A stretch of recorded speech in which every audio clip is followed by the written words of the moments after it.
যুদ্ধ যদি বৈধ না হয়তো রাষ্ট্রগুলো সেনাবাহিনী কেন পালে, রাষ্ট্রগুলো অস্ত্র কেন কিনে?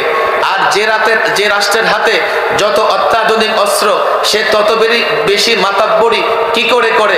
তাহলে বোঝা গেল যুদ্ধ বৈধ। তো যুদ্ধ যদি বৈধ হয় জিহাদ অবৈধ কেন হবে? যুদ্ধ যদি সন্ত্রাস না হয় জিহাদকে সন্ত্রাস কেন বলা হবে? কথা ঠিক না বেঠিক?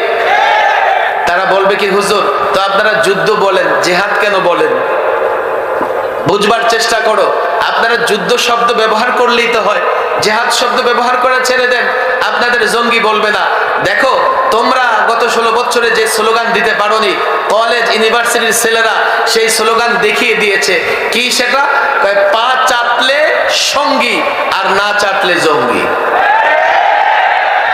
আবার তাদের হাতে একটা মেশিন ছিল, তাদের মানলে আপনি এই মেশিনে ঢুকে আপনাকে মুক্তিযোদ্ধা বানিয়ে ফেলবে।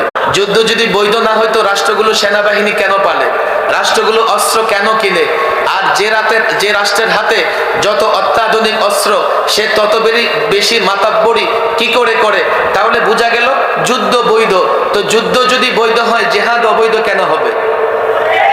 যুদ্ধ যদি সন্ত্রাস না হয় জিহাদকে সন্ত্রাস কেন বলা হবে? কথা ঠিক না বেঠিক? তারা বলবে কি হুজুর তো আপনারা যুদ্ধ বলেন জিহাদ কেন বলেন? বুঝবার চেষ্টা করো। আপনারা যুদ্ধ শব্দ ব্যবহার করলেই তো হয়, জিহাদ শব্দ ব্যবহার করে ছেড়ে দেন, আপনাদের জঙ্গি বলবে না।